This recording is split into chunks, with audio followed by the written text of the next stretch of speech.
cedo la palabra al doctor Antanas Mockus, presidente de Corpo Visionarios. Vamos a recibirlo con un fuertísimo aplauso. Bienvenido.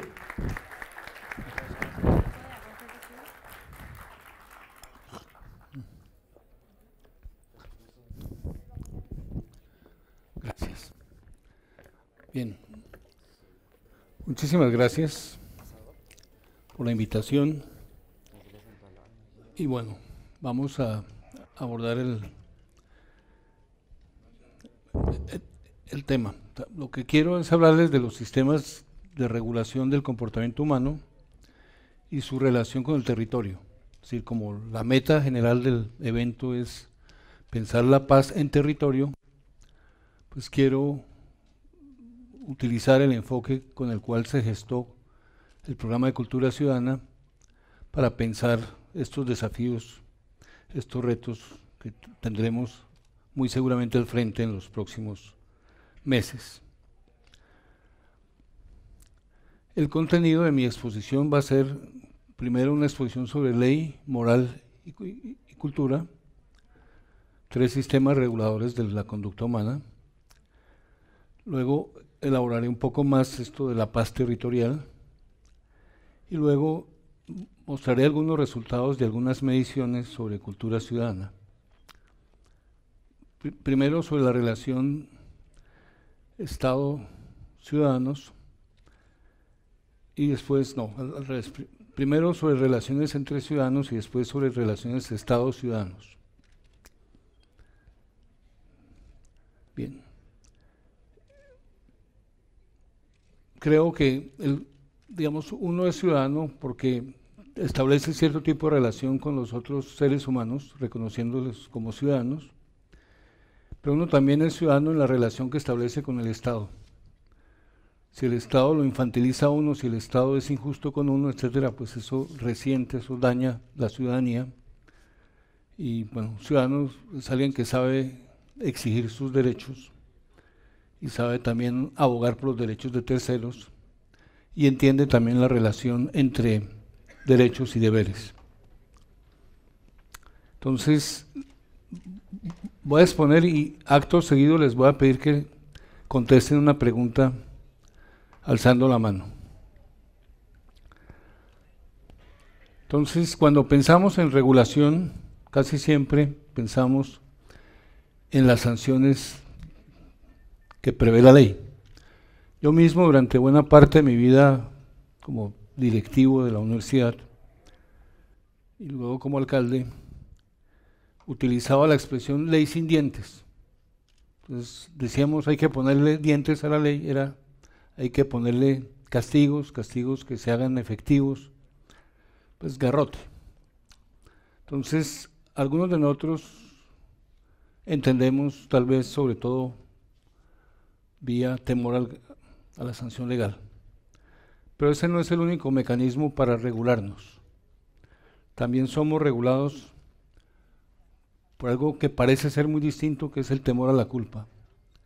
Stanislao Zuleta, en un texto que es un comentario de Crimen y Castigo de Dostoyevsky, dice, si ustedes no desarrollan un sentido, una capacidad de aprender a sentir culpa, tocará levantar cantidad enorme de cárceles para corregirlos. Entonces, Zuleta, con su agudeza usual, muestra que la culpa es a veces opresiva, a veces muy dolorosa, pero es indispensable. O sea, la sola ley no nos regula suficientemente. Tiene que haber ¿cómo se llama? El animalito ahí de Pinocho, que le habla al oído, que le dice, esta cosa no estuvo bien hecha, esta otra cosa no.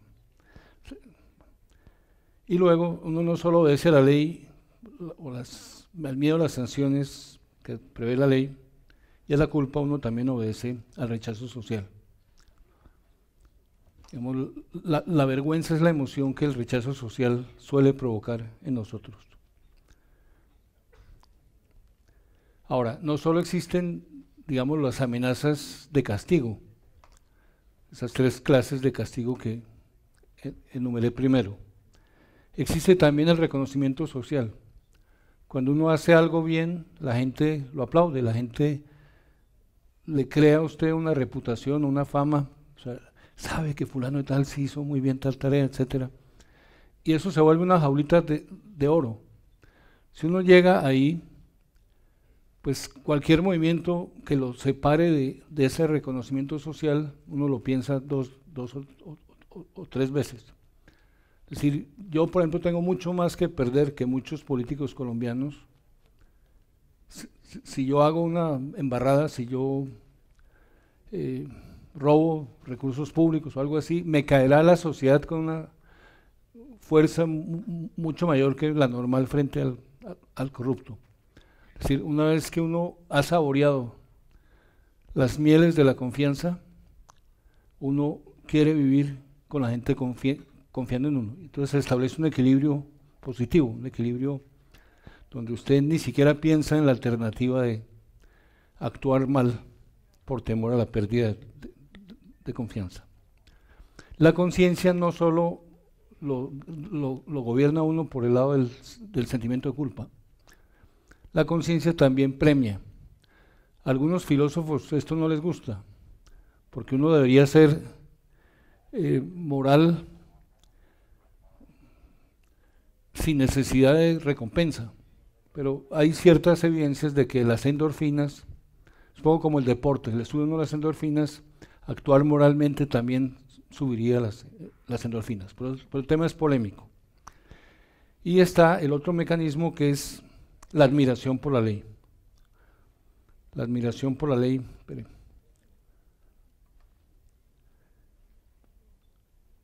es algo así como actuar según la ley porque compartimos los principios que están en la ley. Obedecer a la ley por las buenas. Muchos de nosotros obedecemos las leyes sin leer el artículo o el capítulo que se refiere a sanciones. Si uno no pone a mirar si le quedaría más barato pagar la sanción incumplir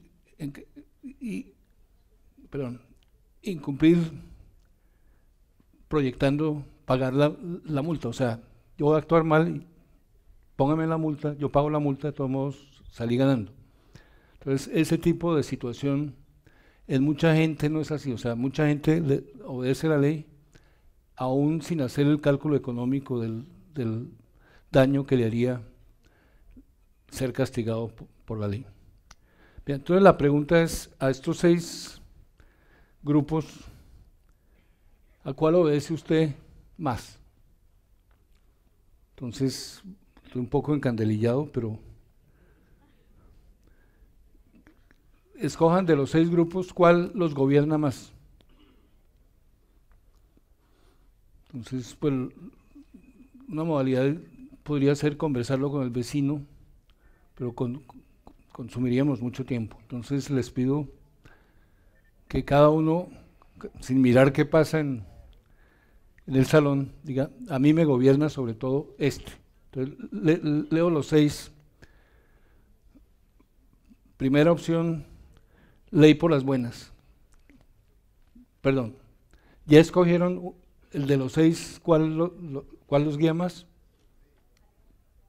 Entonces, ¿quiénes se sienten guiados sobre todo por la admiración por la ley? Levanten la mano. Allí hay unas 5, 6 manos, 7, 8, 9, bueno, 10 manos. No sé si se estaba agarrando el pelo.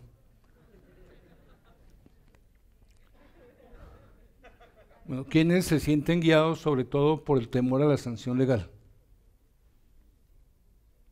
1, 2, 3. Si estuviéramos en Estados Unidos, el porcentaje sería 15, 20%. Incluso en taller hecho con los funcionarios del Banco Interamericano para el Desarrollo, cuando hice la pregunta, me dijeron, ¿aquí o allá? O sea, hice el taller en Washington. Entonces, bueno. ¿Quiénes se sienten gobernados sobre todo por gratificación de su conciencia?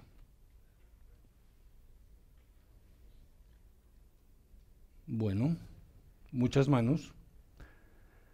¿Quiénes se sienten gobernados sobre todo por el temor a la culpa? Somos 2, 3, 4. ¿Quiénes se sienten gobernados sobre todo por el reconocimiento social? No hay 10 manos, tal vez sí. ¿Quiénes se sienten gobernados sobre todo por el temor al rechazo social?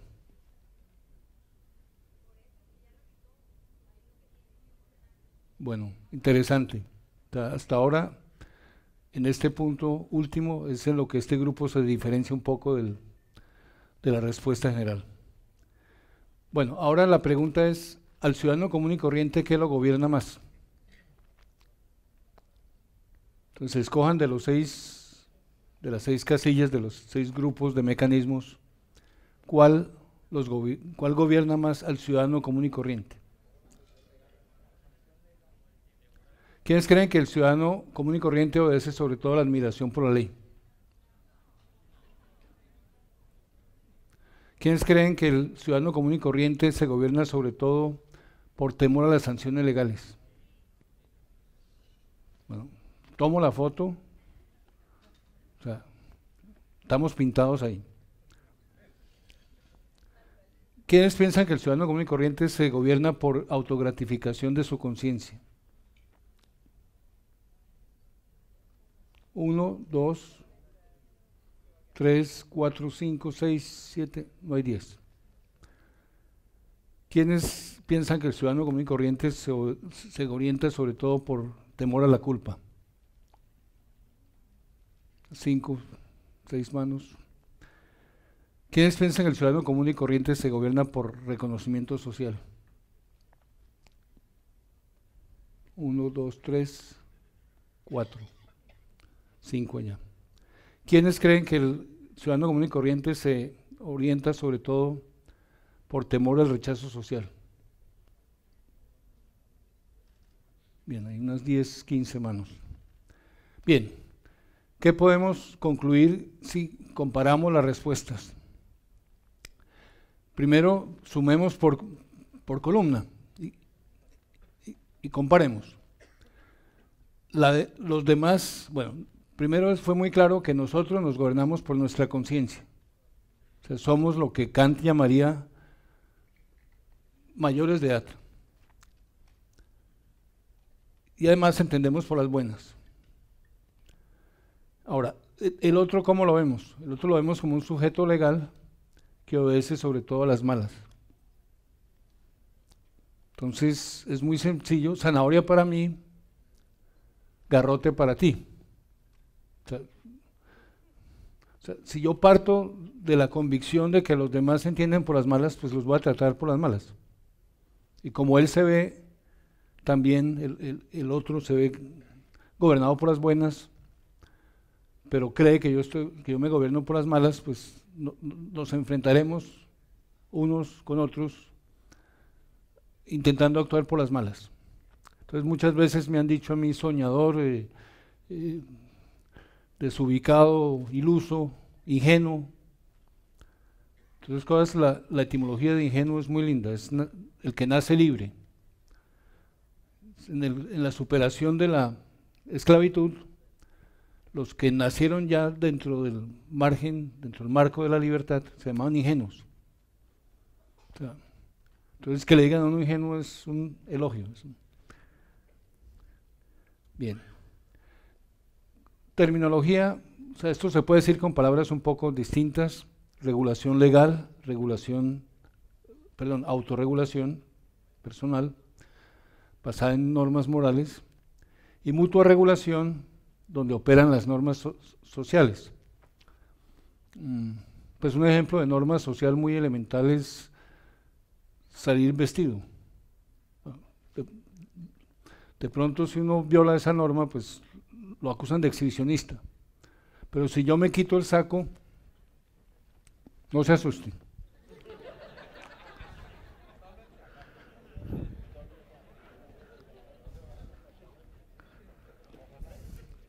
Si yo me pongo el saco al revés, pues nadie me va a abrir un proceso legal. Sin embargo, la gente va a decir, Antanas se puso un saco al revés. O sea, Digamos, estoy violando una norma cultural, una norma social. Bien, entonces no habría orden social si no hubiera... Está horrible. Hay un roto. Una canción viejísima colombiana que dice: ¿por qué no te quita el saco? Porque tengo la camisa rota. Bueno, al mencionar la canción acabo de violar otra regla cultural, que si uno viene a una conferencia pues espera que le hablen de cosas serias y no que le canten. Bien, sin normas sociales la vida sería imposible. Se cayó el...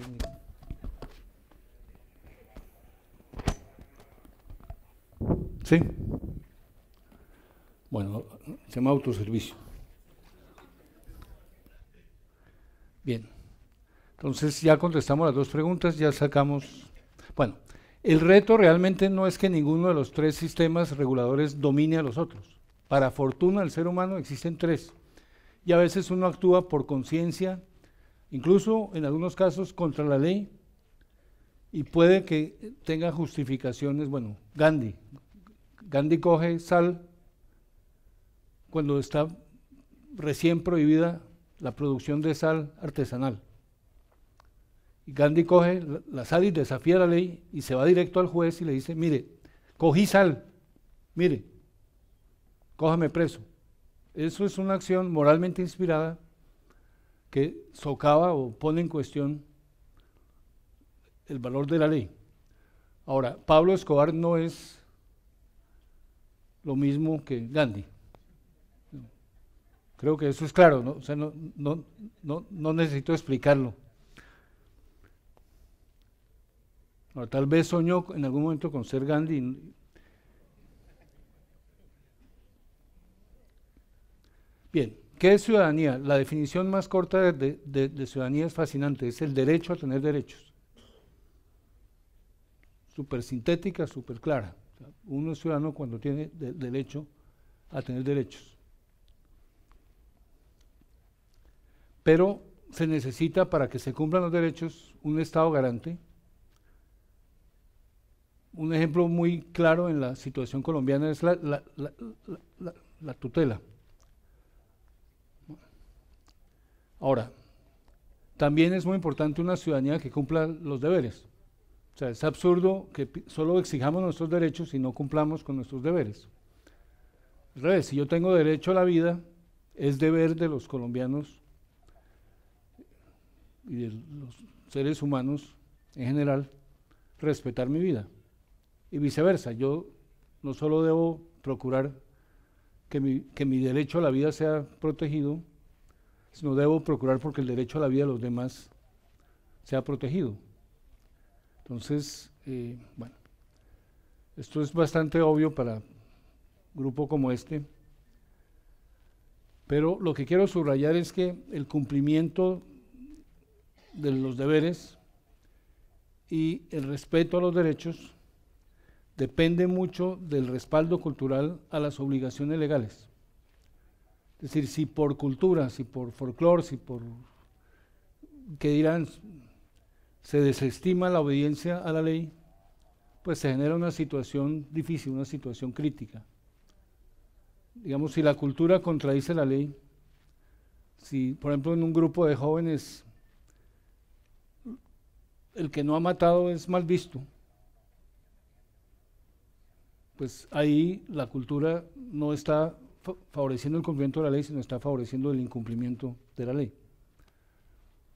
Bueno, el machismo es un fenómeno básicamente cultural, pues tiene algunas ramificaciones o algunas bases económicas, pero muy probablemente es un tema de cultura. Ahora, contra el machismo se puede luchar promulgando leyes, estoy de acuerdo. O sea, recientemente, para bien de las mujeres colombianas, se legisló en contra de los hombres que arrojan, en contra de los seres humanos, no necesariamente hombres, que arrojen ácido contra una mujer. Bien. Entonces, de lo que se trata es de incluir dentro de la cultura la ley. el castellano no se presta para neologismos, pero alguna gente habla de enculturación o inculturación.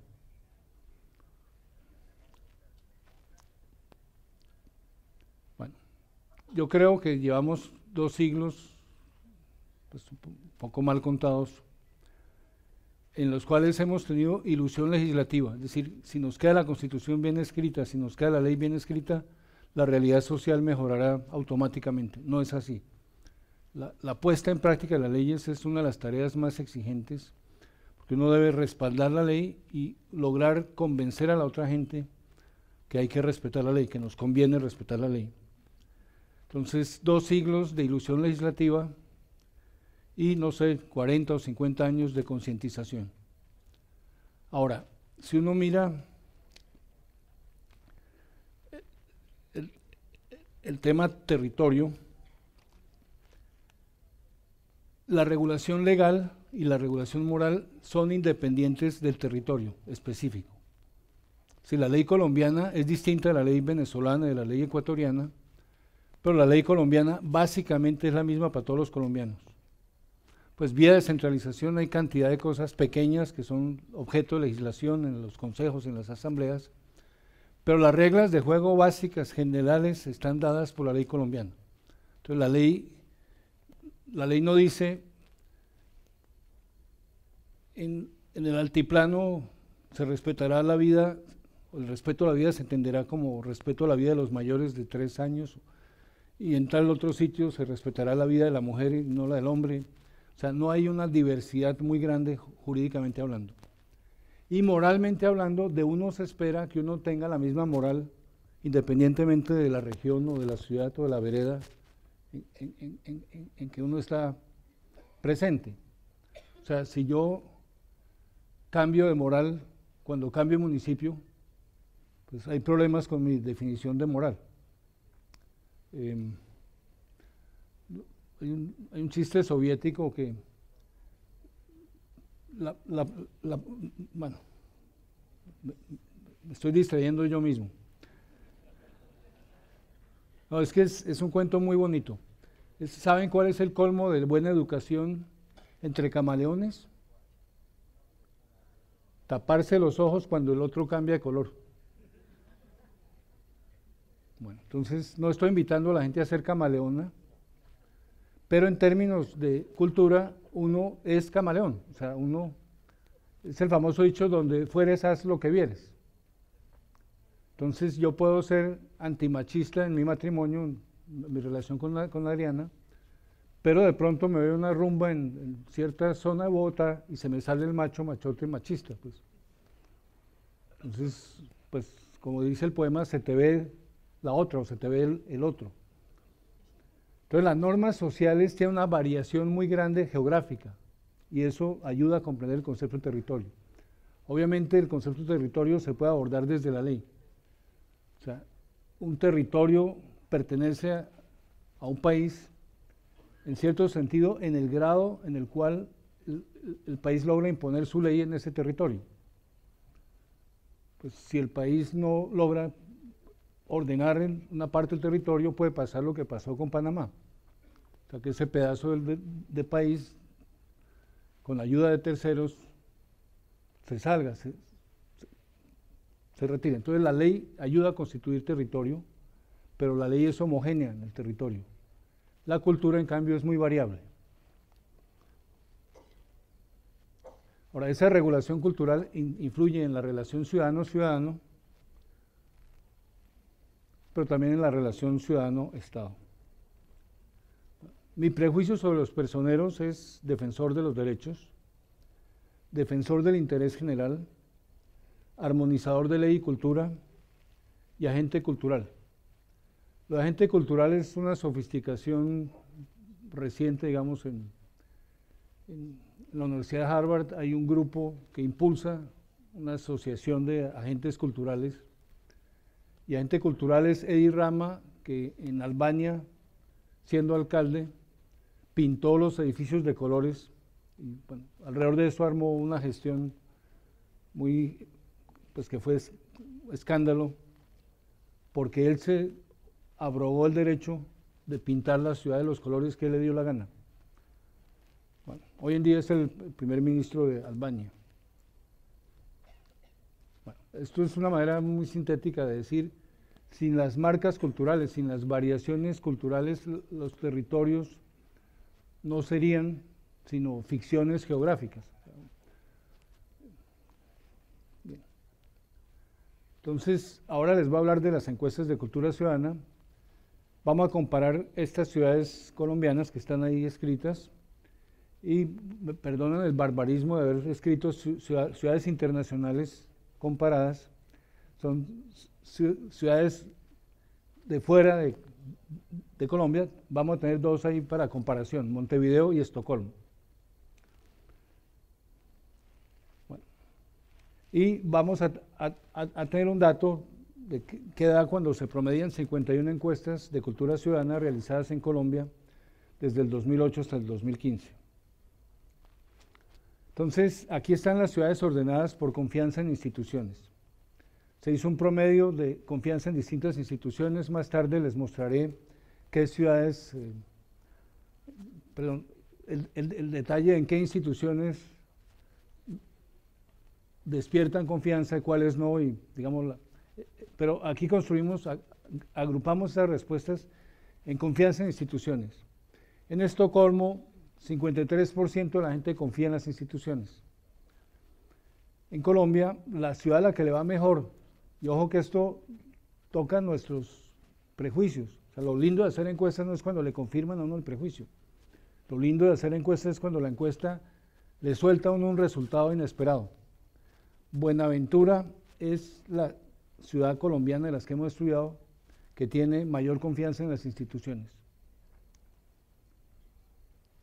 Después vienen, pero prácticamente empatadas, Bucaramanga, Medellín. Y colgadas, digamos, pues esto no tiene nada que ver con quién es el presidente de la Asociación de Personeros. Cali está en la cola. Perdón. Pues tampoco lo de Suecia tiene que ver con que aquí está la embajadora de Suecia. Son azares de la vida. Bien. Entonces, miremos la relación entre ciudadanos. Vamos rápido. Disposición a hacer acuerdos con categorías específicas. O sea, una sociedad como la nuestra necesita...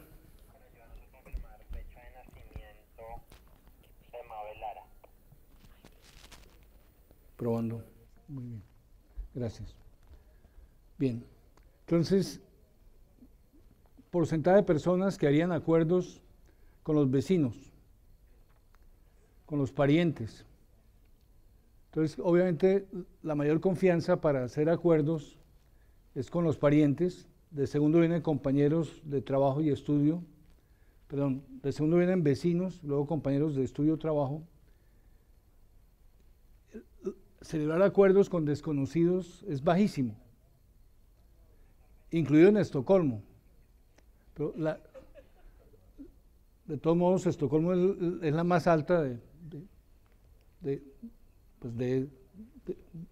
esas respuestas, pero digamos globalmente es baja.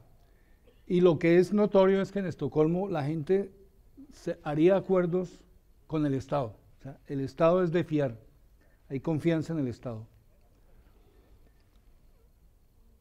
Cali, ahí mismo se ve, digamos, por qué Cali quedaba en la cola en el otro esquema. Esto es sobre calidad de los acuerdos.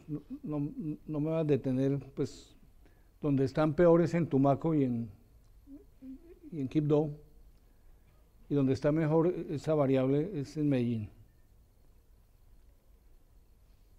Aquí también Quibdó es lo mejor. Es decir, cuando el otro le incumple, ¿qué hace usted? Entonces, por ejemplo, busca avergonzar al otro ante los demás.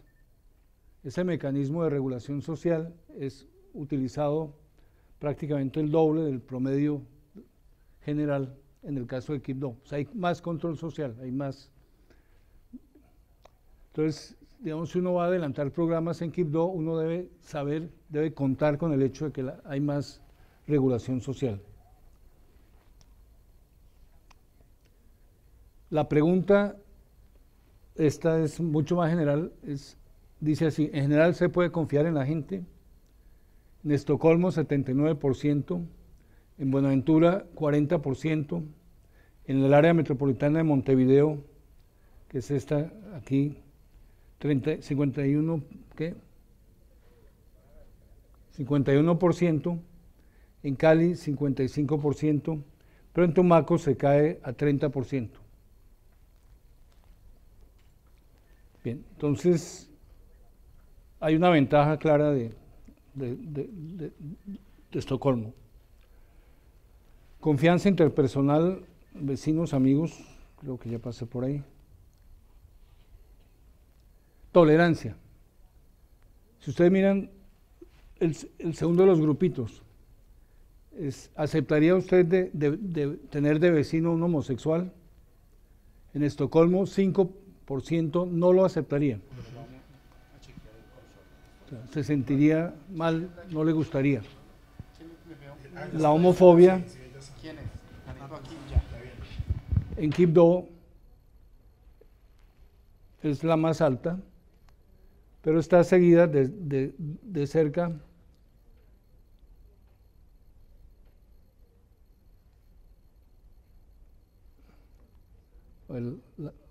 la verde. ¿Cuál es?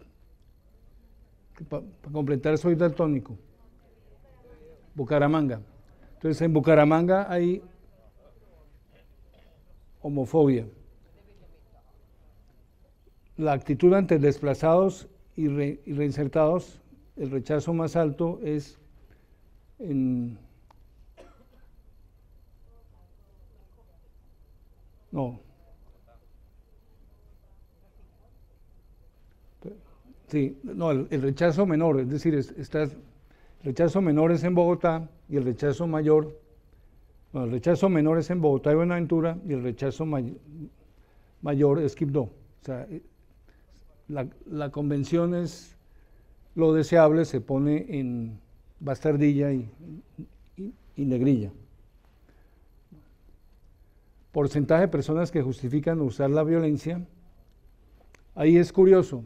Hicimos la encuesta también en San Diego, y tanto en San Diego como en Estocolmo, la gente justifica usar la violencia si están en juego la familia y los bienes. O sea, las películas típicas de gente que hace justicia por mano propia tienen una cierta base ahí. La familia y los bienes justifican violar la ley.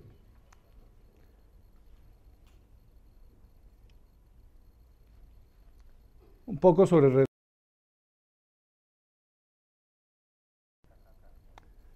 Aquí se ve algo increíble. Si ustedes miran Estocolmo, los que menos confianza reciben son los políticos. Y si miran a Colombia, los que menos confianza reciben son los políticos.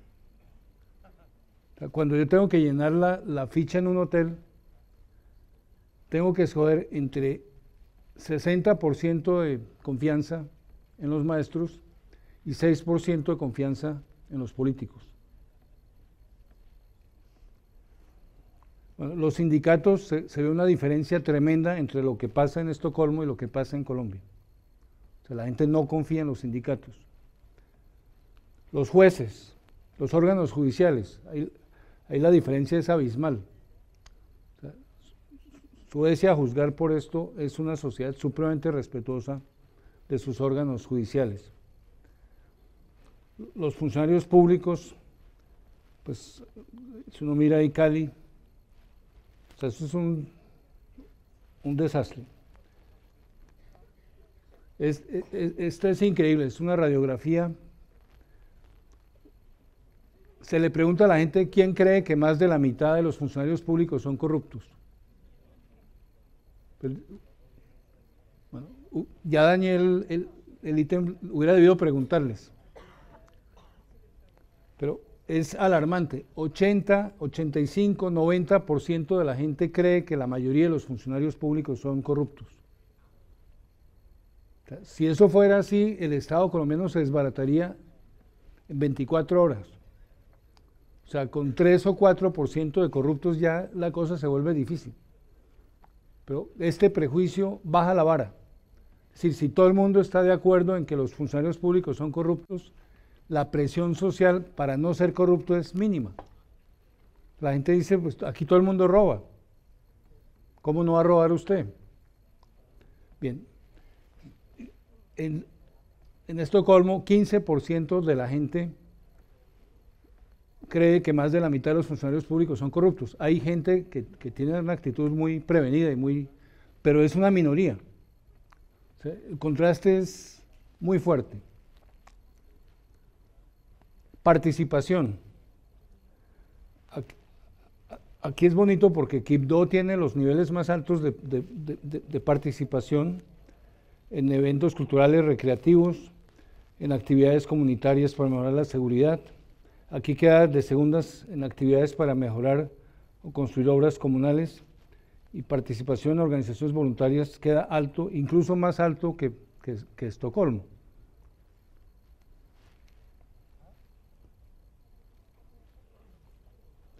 Porcentaje de personas que justifican desobedecer la ley.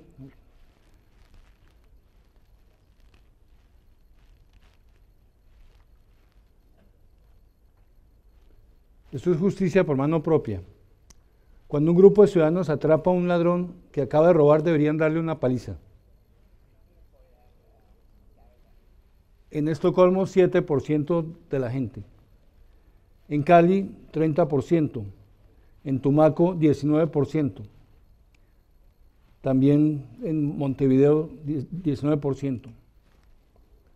Hemos encontrado en 5 universidades que hemos investigado que en la universidad la aprobación a la justicia por mano propia es más alta que la que se da en las ciudades.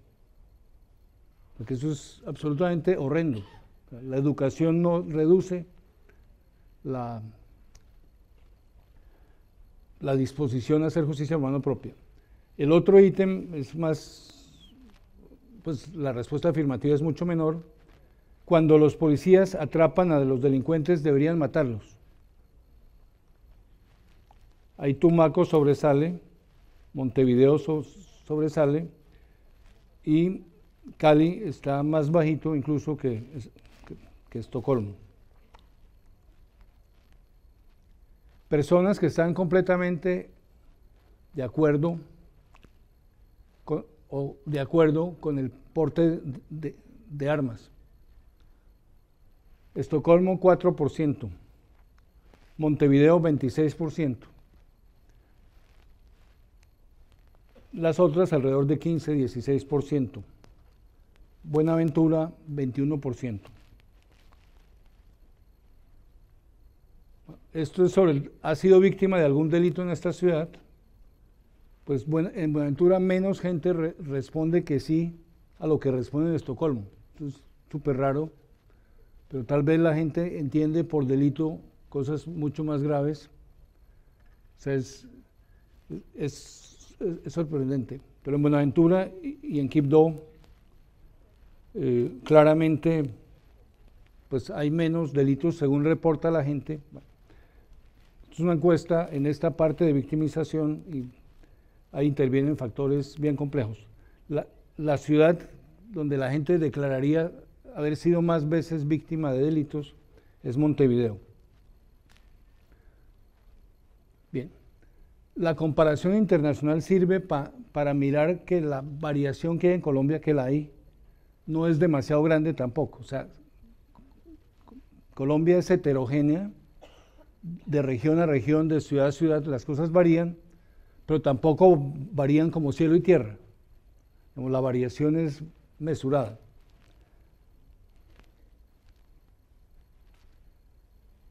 Tumaco y Quibdó, por ejemplo, reportan mayor participación y a la vez sobresalen por su baja confianza en el Ejecutivo Nacional, regional y local. Quibdó confía mucho más en la policía que Tumaco. O sea, la caricatura que uno se forma de Quibdó en este tema de confianza en las instituciones es, en Quibdó hay harta participación y hay harta confianza en la policía. O sea, la policía se ganó un lugar en el corazón de la gente, etcétera. Las demás instituciones están re mal. La participación activa de la ciudadanía podría estar asociada a una baja expectativa de que el Estado cumpla ciertos deberes. Hay muchas otras interpretaciones, o sea, estos datos, yo estoy aquí, digamos, pasando por encima de ellos muy rápidamente. Yo pensé mucho tiempo que donde el Estado fallaba, florecían los acuerdos ciudadanos. O sea, si el Estado no pone orden, pues pongámonos nosotros mismos el orden. Las encuestas muestran que no es fácil que eso suceda. Por el contrario, si el Estado funciona de manera creíble, los acuerdos entre ciudadanos florecen. Y si los acuerdos entre ciudadanos florecen, el Estado se hace más legítimo, más confiable. Entonces, yo pensaba en un modelo de sustitución y las encuestas mostraron lo contrario. O sea, lo uno lleva al otro. O sea, es muy difícil tener instituciones confiables y ciudadanos torpes para hacer acuerdos y viceversa. Diciéndolo de otra manera, la calidad de los acuerdos predice la calidad del Estado y la calidad del Estado predice la calidad de los acuerdos.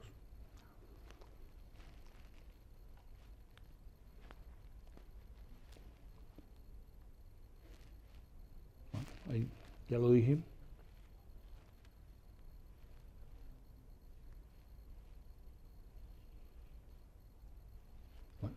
Entonces, la conclusión es, necesitamos acordar, pues hay fuerzas en el país, hay, digamos, gente que está en el diálogo de paz, que quieren otra constituyente. Pero mi visión personal es, de constitución estamos bastante bien. Pues me gusta más la del 91 que la que ha sido remendada hasta ahora, pero, digamos, sigue siendo bastante buena la constitución del 91. El meter la Constitución dentro de la cultura, o sea, que uno sea capaz de decirle al otro, artículo 11, derecho a la vida es inviolable, no habrá pena de muerte. Entonces, o sea, hacer valer la Constitución que tenemos es la prioridad, y yo, si fuera de las FARC, diría, vayámonos por allá. Si la Constitución, lo mínimo que toque para la transición, y luego dedicarnos a meter en la cultura lo que la Constitución tan bellamente dice.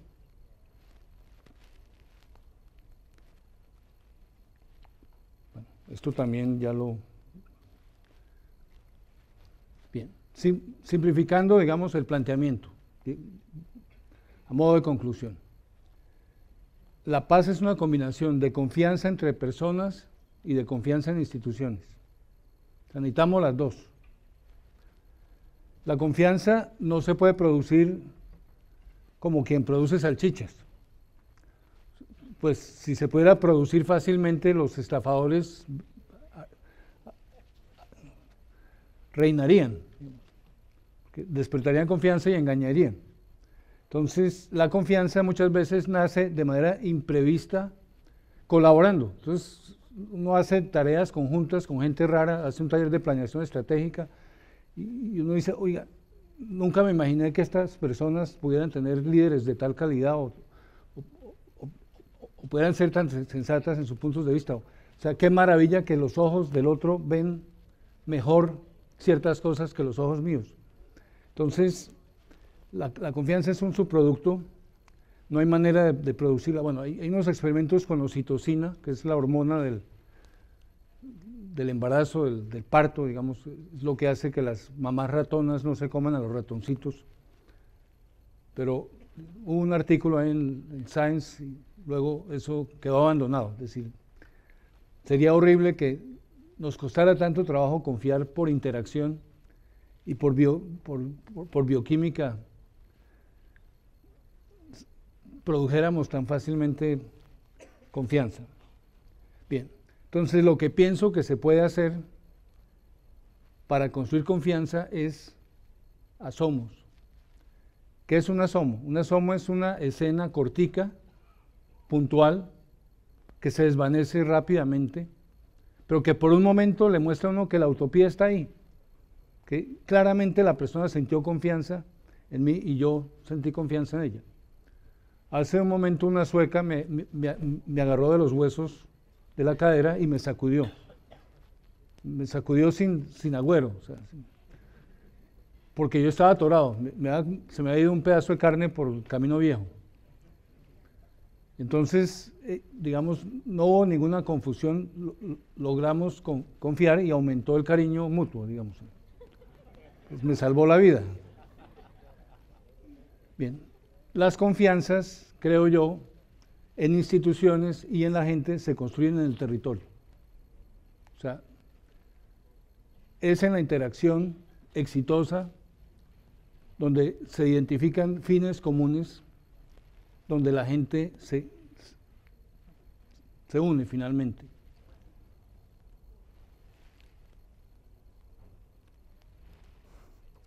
Bueno, muchas gracias.